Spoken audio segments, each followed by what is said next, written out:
बात पक्की है कि परमेश्वर अगर सबसे ज्यादा इंटरेस्टेड आपकी किसी चीज में है तो वो है आपकी स्पिरिचुअल लाइफ।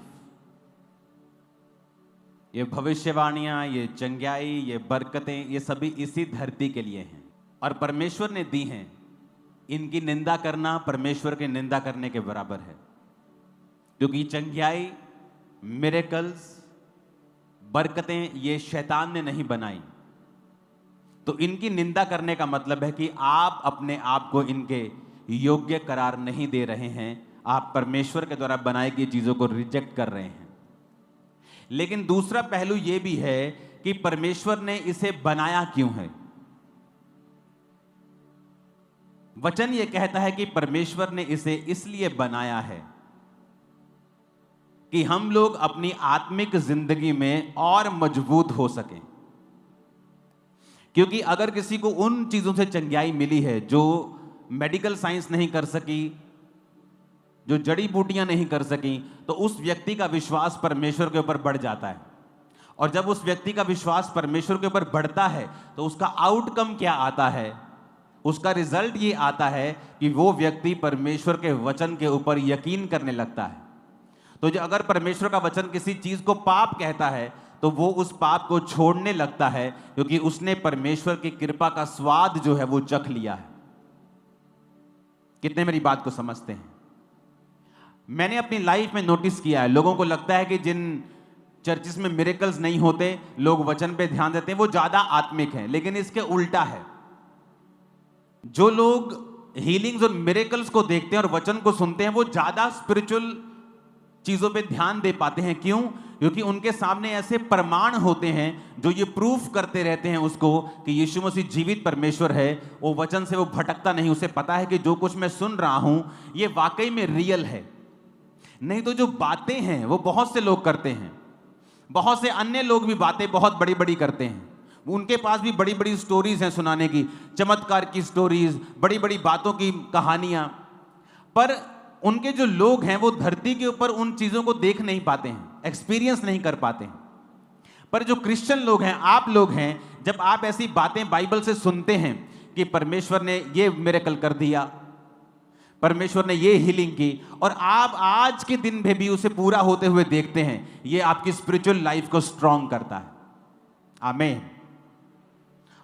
लेकिन ये चीजें इसलिए हो रही हैं कि परमेश्वर का जो असल मकसद ये है कि आपकी स्पिरिचुअल लाइफ स्ट्रांग हो। और स्पिरिचुअल लाइफ को स्ट्रांग करने का भी एक मकसद है कि आप अपने उद्धार में बने रहें। आप स्वर्ग जा रहे हैं, आपको आज पता है। क्या हो अगर कल आप गुनाह कर ले तो फिर तो आप नहीं जा रहे। परसों आप व्यभिचार में पड़ जाएं, फिर तो आप नहीं जा रहे। तो वचन आपको आत्मिक जिंदगी, मजबूत आत्मिक जिंदगी हेल्प करती है आपकी कि आप उद्धार में बने रहें। और हीलिंग्स और मिरेकल्स और परमेश्वर की पावर हेल्प करती है कि आप स्पिरिचुअल लाइफ में बने रहें। तो ये एक दूसरे के साथ जुड़ी हुई चीजें हैं। कितने मेरी बातों को समझ रहे हैं? इसलिए जो कुछ परमेश्वर ने इंतजाम किया है, उस इंतजाम को कभी भी निंदा ना करें।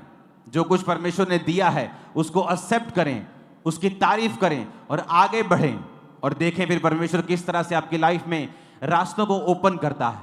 आमीन। अगर आप इस पूरे यूनिवर्स में धरती को देखेंगे तो जो पेन की नीब होती है वो भी बड़ी है, धरती उससे भी छोटी है। सूर्य धरती से 13 लाख गुना बड़ा है। मतलब ऐसी पृथ्वी 13 लाख इकट्ठी हो जाए तो सूर्य के समान है। और सूर्य इतना छोटा है तारा, सूर्य से भी कई लाख गुना तारे हैं जो चमकते हैं, जो जल रहे हैं, जो बड़े हैं, जो परमेश्वर ने बनाए हैं। ऐसे प्लैनेट्स बनाए हैं जो जिन पर हीरों की वर्षा होती है। ऐसे प्लैनेट्स हैं जो पूरे के पूरे हीरे के बने हुए हैं। यूनिवर्स परमेश्वर ने ऐसा बनाया, और धरती एक बिंदु के समान है। मैं ये क्यों कह रहा हूं कि आपको ये समझ होनी चाहिए कि आपकी लाइफ, आपकी जो जिंदगी है, आप इसे पूरी तरह से समझ नहीं सकते जब तक आप परमेश्वर के कदमों में नहीं आएंगे। अमृतसर मीटिंग के दौरान जब मैं पुलपिट पे गया तो परमेश्वर ने मुझसे कहा इनको बोल। मैं वो तैयार करके नहीं गया था, जो तैयार वचन था वो और था। परमेश्वर ने कहा इनको बोल, अगर ये मेरे साथ वफादार नहीं होंगे तो ये झूठ पर यकीन करने लगेंगे। कोई आगे बोलेगा भैन जी आ बहुत सोहनी स्कीम है एक, देखियो तुसी इन्ने पैसे लाने तुहाडे इन्ने बन जाने। आप फंस जाएंगे। आप वो काम करेंगे जिनमें आपको फ्यूचर में कर्जे का सामना करना पड़ेगा। आप वो काम करने लगेंगे जो आपको नुकसान करेगा फ्यूचर में। परमेश्वर ने कहा जो लोग मुझसे वफादार नहीं हैं वो झूठ पर यकीन करने लगेंगे। परमेश्वर आपके खिलाफ नहीं होता, लेकिन उसका यह सिस्टम है कि सारी चीजें आपके खिलाफ काम करना शुरू कर देती हैं। जब आपके जीवन में परमेश्वर नहीं होता और चीजें आपके खिलाफ काम करती हैं, फिर कोट्स निकलते हैं। जिंदगी एक संघर्ष है, जिंदगी दुखों से भरी हुई है। फिर वो सारी चीजें निकलेंगी जो परमेश्वर ने नहीं निकाली आपके लिए। वो तो कह रहा है कि जिंदगी एक ब्लेसिंग है, मैंने तुझे दी है, सारे सुख मैंने तेरे लिए बनाए हैं, तुझे क्या करना है, तुझे मेरे साथ चलना है। स्पिरिचुअल लाइफ में जब आप बढ़ने लगते हैं और आप एक फैसला करते हैं कि आज से मैं परमेश्वर के संग चलूंगा, आप जैसे ये फैसला करते हैं, हो सकता है बाहरी रूप से आपको कोई भी बदलाव कुछ दिनों तक, कुछ महीनों और शायद कुछ सालों तक भी दिखाई ना दे। इसका मतलब यह नहीं है कि परमेश्वर आपके विषय में सोच नहीं रहा या काम नहीं कर रहा है। एक स्टोरी को हम जानते हैं, रूत की। नियोमी, उसका पति। वचन कहता है जब आप रूत की पुस्तक पढ़ते हैं कि जब बैतलहम में, जब उनके घर में अकाल पड़ा तो वो मोआब देश में चले गए।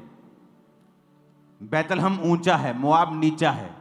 स्पिरिचुअल मतलब है जब आपकी स्पिरिचुअल, आपकी आत्मिक, आपकी क्रिश्चियन लाइफ में कोई दिक्कत होती है, आप उस दिक्कत को मोआब जाकर, अपनी आत्मा में नीचे जाकर, प्रेयर लाइफ को बंद करके, खुदा के वचन को तोड़कर उस प्रॉब्लम को सॉल्व करने की कोशिश कभी मत करें। बैतलहम का मतलब है रोटी का घर। रोटी के घर में अकाल पड़ गया। कई बार आपकी क्रिश्चियन लाइफ में उल्टा हो जाता है, आप हीलिंग का प्रचार करते करते खुद बीमार हो जाते हैं। इसका मतलब यह नहीं है कि परमेश्वर का वचन खत्म हो गया या उसका असर खत्म हो गया या वो नाकाम हो गया। इसका मतलब यह है कि परमेश्वर आपको कुछ सिखाना चाहता है। अब जब वो मोआब देश में चले गए तो उसका पति मर गया। उनको अकल आनी चाहिए थी कि जिस मौत के डर के मारे हमने अपना देश छोड़ा, यहोवा की आराधना करना छोड़ के उस देश में आ गए जिससे परमेश्वर नफरत करता है, वो मोआबी जाति में आ गए जो बाप और बेटी से पैदा हुई थी, जिससे परमेश्वर नफरत करता है। उस जाति में हम आ गए, अपनी आत्मिक जिंदगी को छोड़ दिया, पर समझ नहीं आई। पति मर गया फिर भी समझ नहीं आई। कुछ लोग ढीठ होते हैं, जब परमेश्वर उन्हें सजा देता है वो उसको समझते हैं कि नहीं ये परीक्षा होगी, लेकिन कई बार वो परीक्षा नहीं होती, परमेश्वर उन्हें कुछ दिखाता है, फिर भी वो समझी नहीं। और अब उसके दोनों बेटे मर गए और वो खाली हो गई और सिर्फ अपनी 2 बहुओं के साथ हो गई। और फिर उसे सब समाचार मिला कि तेरा अपना देश बहुत प्रॉस्पर हो रहा है, तो वचन कहता है वो सोचने लगी कि मैं बैतलहम वापस जाऊंगी। जब वापस जाने लगी, दोनों बहुओं को बुला के पूछा कि बेटियों तुम वापस चली जाओ, मेरे पास कोई पुत्र नहीं है कि मैं तुम्हारी दुआ। समझ नहीं आई। कुछ लोग ढीठ होते हैं, जब परमेश्वर उन्हें सजा देता है वो उसको समझते हैं कि नहीं ये परीक्षा होगी, लेकिन कई बार वो परीक्षा नहीं होती, परमेश्वर उन्हें कुछ दिखाता है, फिर भी वो समझी नहीं। और अब उसके दोनों बेटे मर गए और वो खाली हो गई और सिर्फ अपनी 2 बहुओं के साथ हो गई। और फिर उसे सब समाचार मिला कि तेरा अपना देश बहुत प्रॉस्पर हो रहा है, तो वचन कहता है वो सोचने लगी कि मैं बैतलहम वापस जाऊंगी। जब वापस जाने लगी, दोनों बहुओं को बुला के पूछा कि बेटियों तुम वापस चली जाओ, मेरे पास कोई पुत्र नहीं है कि मैं तुम्हारी दोबारा शादी कर दूं, मेरे पास कोई बेटा नहीं है, ना ही मैं पति करूंगी कि उसका मेरे बच्चे हों और फिर तुम उनसे शादियां करो, क्या उनके सियाने होने तक तुम आशा लगाई रहेगी, तो वापस चली जाओ। तो वचन कहता है जेठानी वापस चली गई, ओपरा वापस चली गई। उसने संसार को चुना, पति के सुख को चुना, पर उसे यह मालूम था कि मेरी सास जीवित परमेश्वर को मानती है। कई बार आप ऐसे क्रिश्चियन घर में चले जाते हैं जो खुद तो परमेश्वर को नहीं मानते होते, जो खुद तो परमेश्वर के खिलाफ हैं, लेकिन एक जन उस घर में ऐसा चला जाता है जिसको पता होता है कि ये परमेश्वर तो जीवित है लेकिन ये आदमी सारे गड़बड़ हैं, ये नहीं मानते अच्छी तरह से परमेश्वर को, लेकिन जिस परमेश्वर के पास मैं आई हूं ये वाकई जीवित परमेश्वर है। तो रूत ने क्या कहा? रूत कहती मैं तेरे संग चलूंगी, तेरा परमेश्वर मेरा परमेश्वर होगा, मृत्यु के अलावा कोई भी मुझे तुझसे अलग नहीं कर पाएगा, तेरे लोग मेरे लोग, तेरा प्रभु मेरा प्रभु। और जब सास नयोमी ने देखा कि ये जो कह रही है दिल से कह रही है और अपने फैसले पे अडिग है, तो वचन कहता है कि वो मान गई कि ठीक है, तू मेरे संग चल। वापस पहुंचे, जैसे वो नगर में वापस पहुंची तो पूरे नगर में वचन कहता है हलचल मच गई। ऐसे ही लिखा है, हलचल मच गई। हलचल मच गई तो लोगों ने कहा देखो नयोमी आई है, नयोमी आई है। और नयोमी ने क्या कहा? मुझे नयोमी ना कहो, मुझे क्या कहो? मुझे मारा कहो। मैं कड़वी होके वापस आई हूं। क्यों कड़वी होके आई हूं? क्योंकि मैंने अपनी स्पिरिचुअल लाइफ पर ध्यान नहीं दिया। मैं अपनी जिंदगी के मसलों को सॉल्व करते करते, मेरा परिवार अपनी जिंदगी के मसलों को सॉल्व करते करते आत्मा के खिलाफ हो गया, वचन के खिलाफ हो गया, संगति के खिलाफ हो गया। और देखो जो कुछ हम पाना चाहते थे खुदा को छोड़ के, हम सब कुछ गवा के आए हैं। और मुझे मारा कहो, उसने कहा, मुझे कड़वी कहो, नयोमी ना कहो। लेकिन एक खूबसूरत चीज थी जो परमेश्वर कर रहा था उस घटना के दौरान भी, क्योंकि वो आपका परमेश्वर प्रेमी परमेश्वर है और वो नहीं चाहता आप नाश हो। वो आपका परमेश्वर जो खूबसूरती पैदा कर सकता है राख में से भी, सिर्फ आपको मुड़ने की जरूरत है खुदाबंद की ओर। आप जब फैसला कर लेते मैं परमेश्वर की ओर मुड़ूंगा, आप सोच लेते कई बार नयोमी की लाइफ में अब क्या बचा था? कुछ नहीं। बेटे मर गए, पति मर गया, एक बहू छोड़ के चली गई, एक बहू रह गई, कोई कुछ नहीं है लाइफ में, कोई पैसा नहीं है, कोई काम धंधा नहीं, बूढ़ी हो चुकी है, सब कुछ गवा के फिर भी उसने कहा कि ठीक है मैं परमेश्वर के पीछे चलूंगी। तो क्या हुआ? परमेश्वर एक खूबसूरत चीज उनकी लाइफ में करता है। रूत 2 बाब में, जो मैंने आपको वचन सुनाया वो 1 बाब का था, अब 2 बाब का 2 अध्याय का सुना रहा हूं। रूत 2 उसकी 2 और 3 आयत में लिखा है, मोआबिन रूत ने नयोमी से कहा मुझे किसी खेत में जाने दे कि जो मुझ पर अनुग्रह की दृष्टि करके करे, उसके पीछे पीछे मैं सीला बीनती जाऊं। यानी जो खेत में फसल काटते थे तो फसल जो बच जाती है थोड़ी थोड़ी, मैं उसे बीनती जाऊं, उसे उठाती जाऊं। उसने कहा जा, चली जा बेटी। तो नयोमी ने अपनी बहू को कहा जा, क्योंकि वो कटनी के दिन थे तो उसे मालूम था कि कुछ खाने को मिल जाएगा। इसलिए वो जाकर एक खेत में लवने वालों के पीछे बीनने लगी। जिस खेत में वो संयोग से गई थी वो एलीमेलेक के कुटुंबी बोअज का था।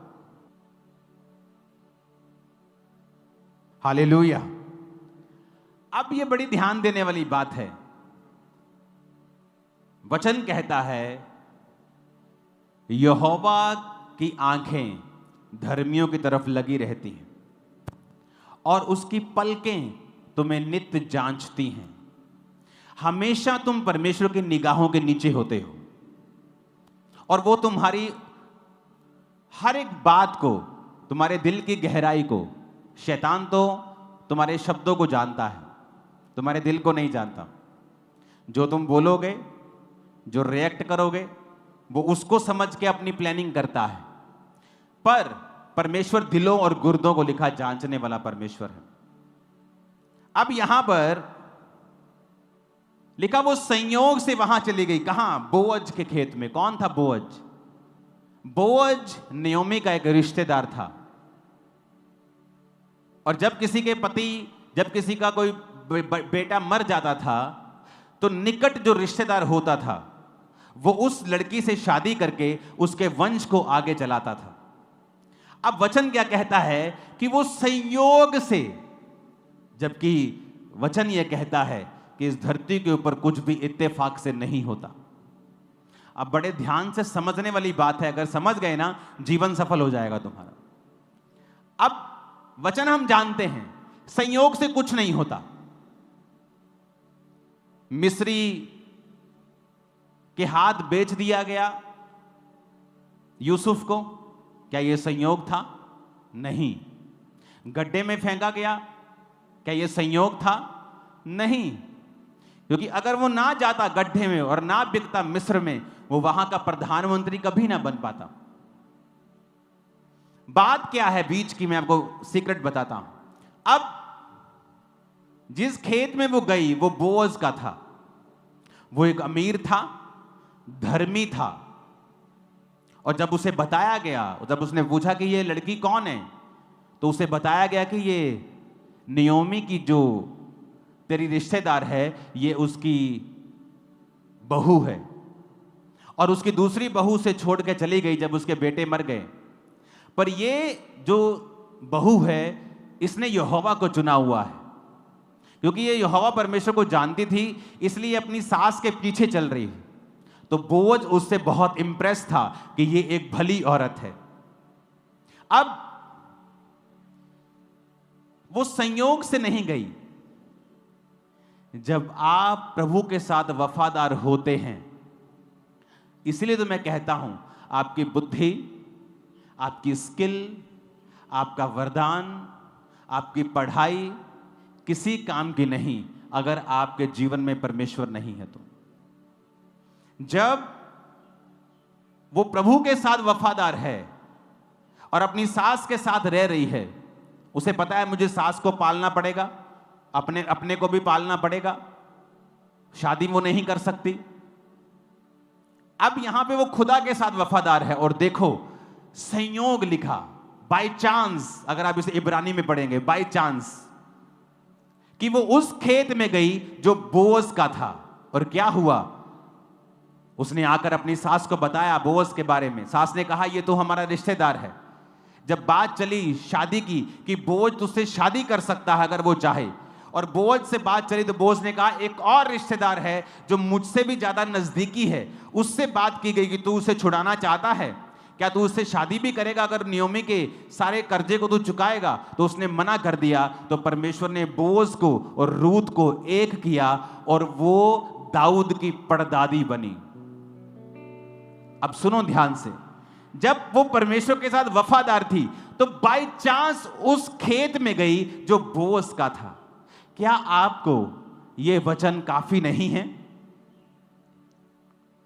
हालेलुया, ऊंची आवाज में बोलो हालेलुया। मैंने कहा आपको क्या लगता है कि यह बाय चांस था? जब आप प्रभु के साथ फेथफुल होते हैं, आप उसी रास्ते को चुनोगे जिस रास्ते को परमेश्वर ने आपके लिए चुना होगा। आपके ना जानते हुए भी आप उसी जगह पे जाओगे जो आपकी आशीष के लिए चुनी होगी। ये आपकी पढ़ाई नहीं कर सकती, जबकि मैं खुद एक पढ़ा लिखा इंजीनियर हूं। आपकी अमीरी भी नहीं कर सकती, आपकी चुस्त चालाकी, स्किल, होशियारी भी आपके साथ ये नहीं कर सकती कि आप उसी जगह पे जाएं। संयोग, इत्तेफाक नाम का कोई शब्द नहीं है। जो कुछ होता है परमेश्वर की मर्जी से होता है।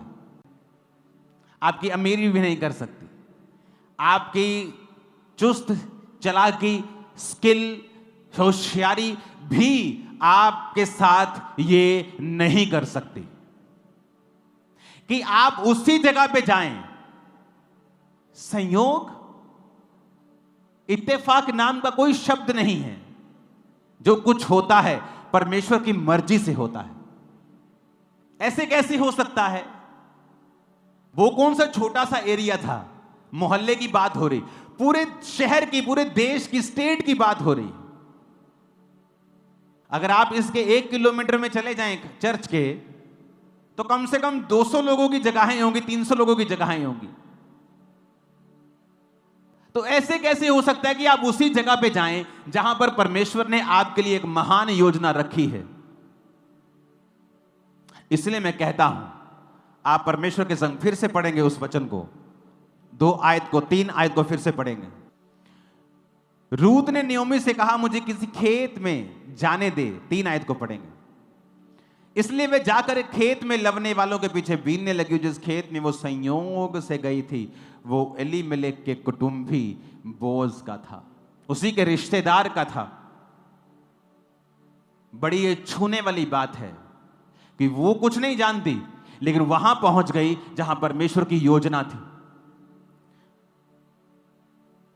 उसने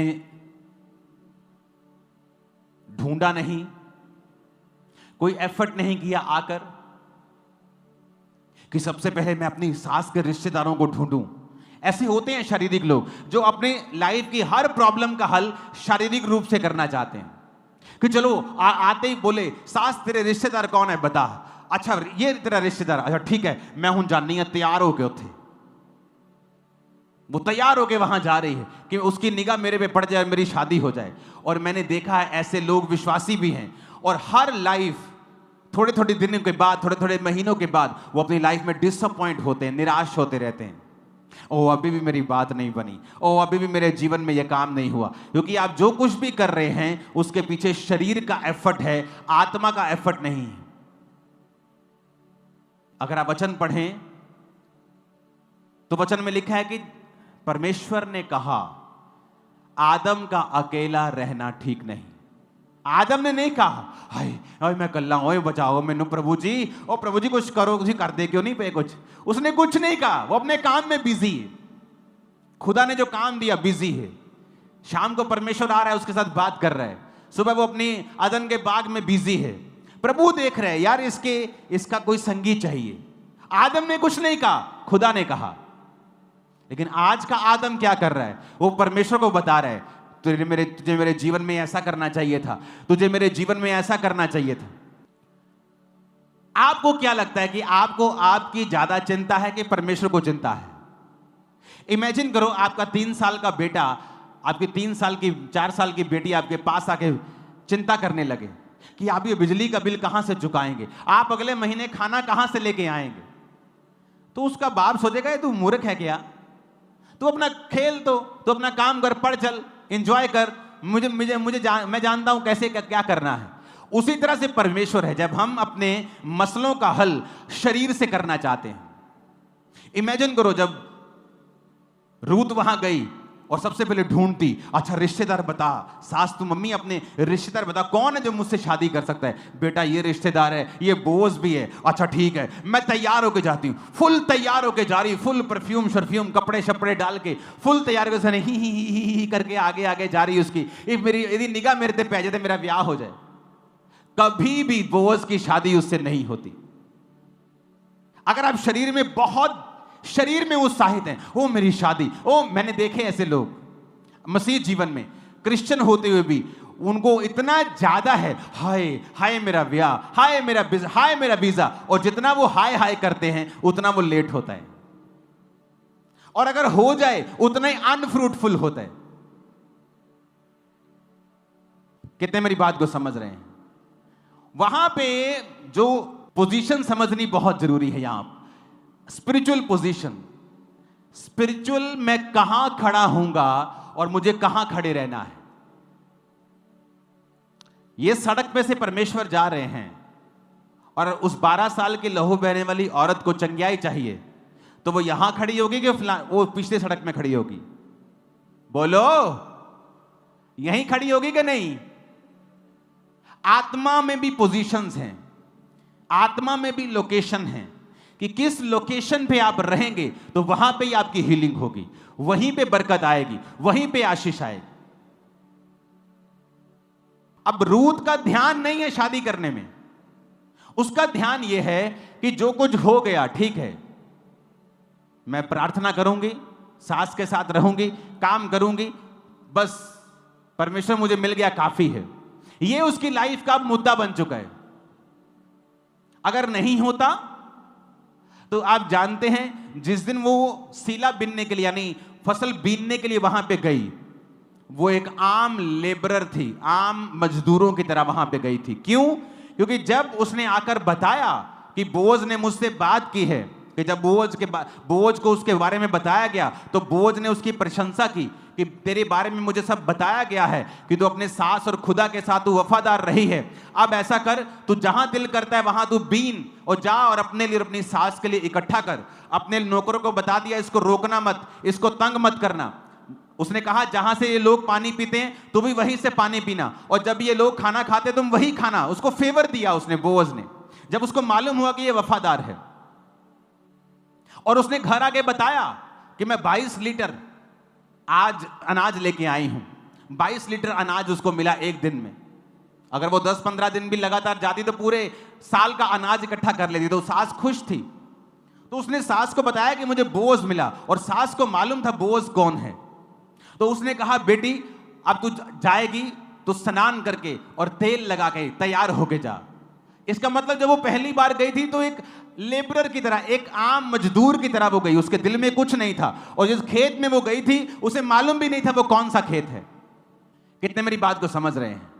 उसे मालूम नहीं था। लेकिन जब आप खुदा के साथ वफादार होते हैं, इस घर को, इस आयत को घरों में लिख के लगा लो, वो ऐसे इवेंट्स करेगा आपके साथ जो आपने अरेंज नहीं किए होंगे पर खुदा ने किए होंगे, और वो इवेंट्स आपकी लाइफ को सदा के लिए पूरी तरह से बदल के रख देंगे। सदा के लिए, सदा के लिए मैं आपको बता रहा हूं। इमेजिन करो अगर अप्रोच उसी रूत की शारीरिक होती। पहले वो पूछती फिरती, अच्छा बोअज का खेत कौन सा है? ओ परे है बोअज। अब मैं तैयार होके जानी, तैयार होके परफ्यूम शर्फ्यूम लगा के अच्छी तरह से जाती, बात करती, ही हु करके उसको इंप्रेस करने की कोशिश करती। वो कभी इंप्रेस ना होता, क्योंकि उसके दिल में ये यहोवा ने डाला था कि वो उसके साथ अब शादी करे, क्योंकि उसको वो औरत भली जान पड़ी, गुड कैरेक्टर की जान पड़ी थी। आप शरीरों से मसले हल करने की कोशिश करते हैं, आप डिसअपॉइंटमेंट्स के साथ डिसअपॉइंटमेंट आप लेते हैं। एक बार मैंने एक बहुत बड़े सेलिब्रिटी को मैसेज किया। मैंने कहा आप जो कर रहे हो ये आपकी लाइफ में फिर से एक निराशा को लेके आएगा। वो मेरी बात को अच्छी तरह से ले नहीं पाया, और फिर उसकी लाइफ में एक निराशा ने जन्म लिया जिसने उसको तोड़ दिया। और मैंने उसको पहले ही बता दिया था कि ऐसा ऐसा आपके साथ होगा, क्योंकि जो आप कर रहे हो ये आपको निराशा की ओर लेके जाएगा, क्योंकि इसमें परमेश्वर का वचन टूट रहा है। और उसके साथ वैसा ही हुआ।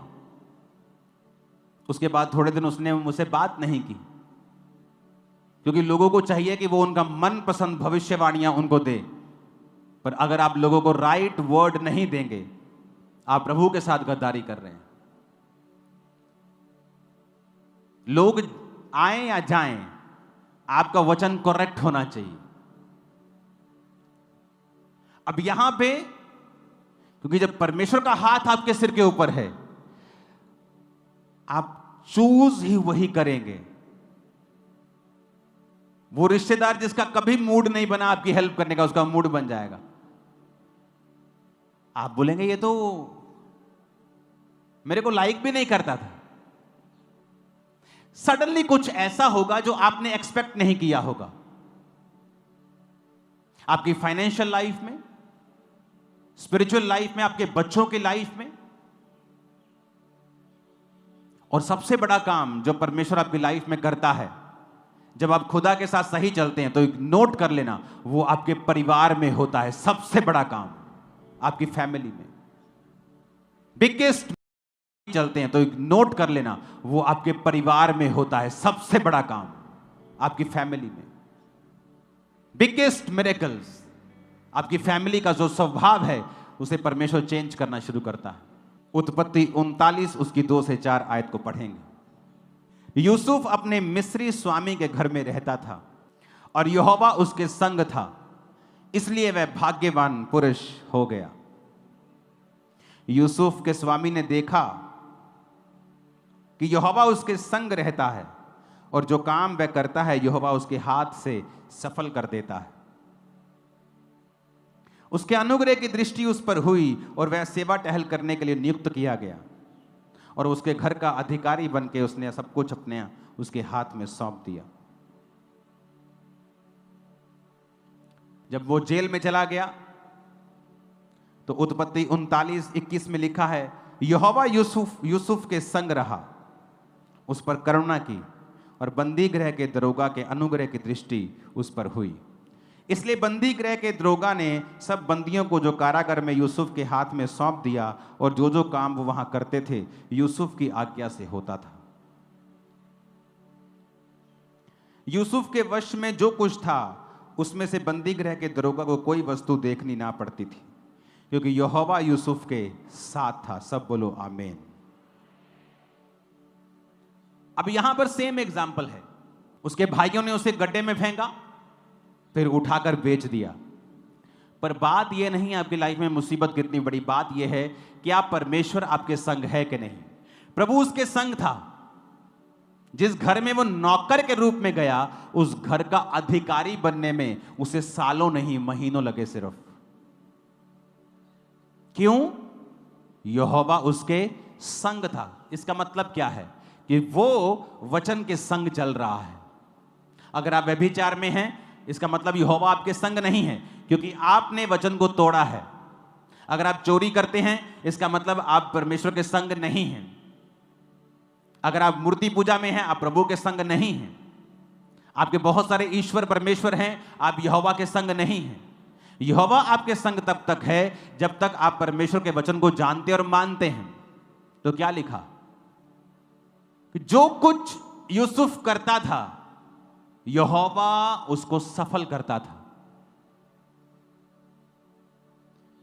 आप प्रचारक हैं, विश्वासी हैं, कुछ भी हैं, अगर आपकी लाइफ में फेलियर्स आ रहे हैं आप गलत दिशा में हैं।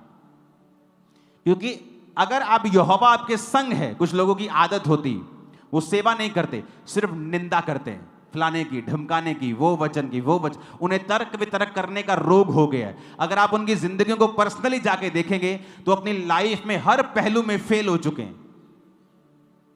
सब तरफ से, सेवकाई, घर बाहर, सेहत, फाइनेंस, हर तरफ से वो फेल है। क्यों? उन्हें लगता है यहोवा उनके संग है। अगर यहोवा उनके संग होता तो वचन कहता है जो कुछ यूसुफ करता था वो सफल होता था। आज मैं बहुत से बिजनेस कर सकता हूं और सफल होकर करोड़ों कमा सकता हूं पर्सनल। मैं नहीं करता हूं क्योंकि मेरे पास समय नहीं है। मैं सेवा में अपने आप को दे चुका हूं पूरी तरह से। मैं काम भी वही करता हूं जिसमें मुझे टाइम ना देना पड़े। मैं अपना पूरा समय परमेश्वर को और प्रार्थना में और उपवास में दे सकूं। लेकिन अगर मैं कुछ करूंगा तो वो सफल होगा, क्योंकि परमेश्वर मेरे संग है, मुझे मालूम है। और जो कुछ मैंने किया है उसमें मैं सफल हुआ हूं, क्योंकि परमेश्वर मेरे संग है, मुझे मालूम है। प्रभु मेरे संग इसलिए है क्योंकि मैंने वचन को प्रैक्टिकली पूरा किया है। और वचन क्या कहता है? जब उस घर के मेन बंदे ने गलत फहमी से उसको जेल में डाल दिया, लिखा जेल में भी यहोवा उसके संग था। जेल जाकर दरोगा की दृष्टि उस पर हुई और जेल में भी यहोवा उसको प्रॉस्पर करने लगा और सारे कैदियों का उसको लीडर बना के सब कुछ दरोगा ने उसके हाथ में सौंप दिया। यह साबित करता है कि यहोवा उसके संग था। तो प्रॉब्लम यह नहीं है कि आपकी लाइफ में गरीबी है या आपकी लाइफ में संघर्ष है या आपकी लाइफ में किसी खास मसले के ऊपर आप तंग हैं। प्रॉब्लम यह है क्या यहोवा आपके संग है या नहीं। अगर तो वो आपके संग है, आप बड़ी से बड़ी मुसीबत को तोड़ के बाहर आ जाएं और आगे बढ़ेंगे। वो गरीबी का श्राप हो, बीमारी का श्राप हो, वो कुछ भी हो, क्या यहोवा आपके संग है या नहीं? वचन में लिखा है, न्यायियों 2 उसकी 11 आयत पढ़ेंगे। यहोशू के मरने के बाद जब उनका कोई भी लीडर नहीं था, तो लिखा इजरायली वो करने लगे जो यहोवा की दृष्टि में बुरा है, और बाल नामक देवताओं की उपासना करने लगे। वे अपने पूर्वजों के परमेश्वर यहोवा को, जो उन्हें मिस्र से निकाल लाया था, त्याग कर पराये देवताओं की उपासना करने लगे और उन्हें दंडवत किया और यहोवा को गुस्सा दिलाया। 14 आयत में लिखा है, इसलिए यहोवा का कोप इजराइलियों पर भड़का और उसने लुटेरों के हाथ में उन्हें कर दिया। लुटेरे उन्हें लूटने लगे, उन्हें चारों ओर के शत्रुओं के परमेश्वर ने उन्हें अधीन कर दिया। वे अपने शत्रुओं के सामने ठहर ना सके। अब ध्यान से सुनना अगली आयत। मैं चाहता हूं मैं 1 2 3 करूं, आप इसे पूरी चर्च ऊंची आवाज में पढ़ो। 1 2 3। जहां कहीं वो बाहर जाते थे, अब बोलो ऊंची आवाज में, अपने पड़ोसी के कानों में भी बोलो, बोलो जहां कहीं। बोलो अपने पड़ोसी को। कोई लिखा है कि सिर्फ इस साइड या उस साइड? जहां कहीं, मतलब एनीवेयर। तुम्हारा दिल कर रहा है उठ के, चलो आज मैं अमेरिका चलता हूं, वहां पे काम बहुत है, डॉलर में कमाऊंगा। लिखा जहां कहीं वो बाहर जाते, यहोवा का हाथ उनकी बुराई करने में लगा रहता था। जैसे यहोवा ने उनसे कहा था और शपथ खाई थी, इस प्रकार वो बड़े संकट में पड़ गए। अब बात यहां पे है, जब वो परमेश्वर से मुड़ गए, जब तक तो यहोशू था, बल्ले बल्ले हो रही थी। जब यहोशू चला गया, 110 साल का होकर सो गया, मर गया, अब फिर से लिखा वो वही करने लगे। अब जब वही करने लगे तो लिखा जहां कहीं, जिधर कहीं वो बिजनेस करने जाते थे, वो काम करने जाते थे, नौकरी करने जाते थे, युद्ध लड़ने जाते थे, कमेटी डालते थे, वो मर जाती थी। कहता कुछ भी वो करते थे, यहोवा का हाथ उनकी बुराई करने में लगा रहता था। वो जहां कहीं चुन लें, इधर उधर कुछ चुन लें, उनका बुरा ही होता था। लोग बोलते हैं कई बार, मैं कुछ भी कर लूं मेरे साथ सही नहीं होता, मैं कुछ भी कर लूं मैं कभी फलवंत नहीं हुआ। कारण आप परमेश्वर से दूर हैं, ये है। लिखा परमेश्वर ने उन्हें शत्रुओं के अधीन कर दिया। फिर आप शैतान की अधीनगी में चले जाते हैं, शैतान के बंधनों के नीचे, डर के नीचे, बीमारियों के नीचे, कर्जे के नीचे, डिप्रेशन के नीचे। ये लिखा यहोवा का हाथ उनकी बुराई करने में लगा रहता था। और उधर नियोमी और रूत का केस देखो, जहां कहीं वो गई उस खेत की मालिक बन गई, दाऊद की परदादी बन गई, यीशु मसीह की रिश्तेदार बन गई। इससे बड़ी कोई स्टेटमेंट नहीं। जीसस की ब्लड लाइन में घुस गई वो, यीशु मसीह की रिश्तेदार बन गई वो। पता है, ब्लड की रिश्तेदार, ब्लड लाइन में चली गई, जीसस क्राइस्ट की ब्लड की रिश्तेदार बन गई वो, क्योंकि वो दाऊद के कुल से पैदा हुआ। जब आप प्रभु के साथ सही चलेंगे ना, वो आपके लिए एक बड़ा काम करेगा। और आपको ये भी बता दूं, वो सडनली से करेगा, एकदम से करेगा, अचानक करेगा। आंखें खुली रह जाएंगी, शैतान की भी, विरोधियों की भी, आपकी भी, ये खुदा ने आपके साथ क्या किया है और वो करने वाला है आपके साथ। आमीन खड़क के बजाओ एक बार, हालेलुया।